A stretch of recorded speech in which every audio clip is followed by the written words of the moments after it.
Well, sitting here not too far from Yellowstone National Park, which holds a huge number of grizzly bears, and just got this email from Montana Fish, Wildlife, and Parks that goes along with an email Michael showed me the other day. We're here on the Idaho side of the park, and about 15 miles over that way, a couple days ago, two hunters had to shoot a grizzly bear. They got charged. On the north side of the park, a couple weeks ago, two anglers shot a grizzly bear. They got charged. And then this email says just over the hill on the Montana side, a grizzly bear broke into someone's kitchen and they had to shoot that bear. And Fish, Wildlife, and Parks, in their email, there's two things they talk about. One is just to be bear aware, and then the other is how to be safe while hunting, archery elk hunting in grizzly country. So the bear aware things are: carry bear spray and be prepared to use it immediately. Make noise to alert bears to your presence and travel in a large group. Stay away from animal carcasses, which often attract bears. If you smell something foul, it could be a carcass, it could be a gut pile, don't go check it out. Follow food storage orders.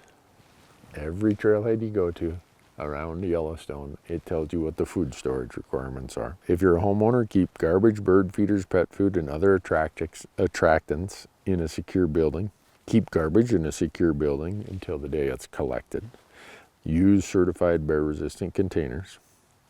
And the other bear aware part is do not feed wildlife. Bears become conditioned to those and they'll forage around looking for the stuff you're feeding wildlife. So that's the bear aware part. That's just like general common sense. Now we get into the part where it says people who hunt in places that have or may have grizzly bears, which includes areas of Montana west of Billings, so 2/3 of the state, should take these special precautions.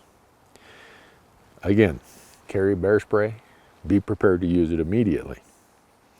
Look for bear sign and be cautious around creeks and areas with limited visibility. There's usually the last greenery is along those creeks, and there's berries down in those cooler parts. That attracts bears. And with the noise of the creek, the bear may not hear you coming and you may not hear a bear.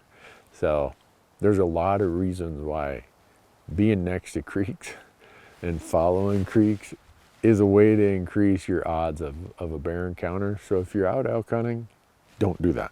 Making localized noise can help alert bears to your presence. So I would say that works if you get an elk on the ground. If you make a lot of localized noise, you're not going to get an elk on the ground. But once you get one on the ground, that's when you want to make all kinds of noise. Be aware that elk calls and cover scents can attract bears. I could see where a lost calf call could definitely attract a bear. Just about 20 miles that way, I had an encounter with a bear in archery season where I was cow calling. As I'm coming up this little knoll, there's a bear, a grizzly bear, walking towards me. Fortunately, it was a boar, and when he saw me, he just took off running. But I suspect my cow calling may have done something to have him say, oh, let me come and check that out. When he saw it was a human, he was smart enough to get out of Dodge. Bring equipment and people needed to help field dress your game and remove the meat from the kill site as soon as possible. Having someone there to help, maybe two people to help, is really advantageous. Make noise, don't be afraid to mess up the woods, because you don't want that bear to smell that and say, I'm going to come and take that from you.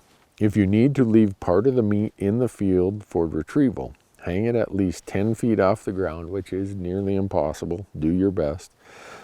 And at least 150 yards from the gut pile, or if you do the gutless method, away from the carcass.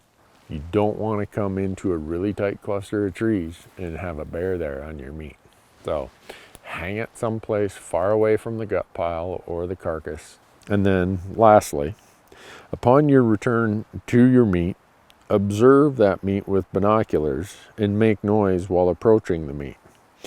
If it has been disturbed or if a bear is in the area, leave and call Fish, Wildlife, and Parks. That does a pretty good job of covering hunting in grizzly country, being out in grizzly country. And if you're lucky enough to get not a bear, get an elk or deer, I guess. Mostly it's elk are what we're chasing here. Practice those things. If you get one on the ground, take care of it immediately. Hopefully you have somebody to help you. Once you get it quartered, go hang it far away from the gut pile or the carcass. Hang it at least 10 feet off the ground or as high off the ground as you can get it, and hang it in a tree that you can observe well in advance of getting close, a couple 100 yards if at all possible.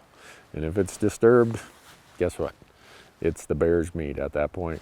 Call Fish, Wildlife, and Parks or your state game agency and let them know, and they'll work out the details with you. So, grizzly country.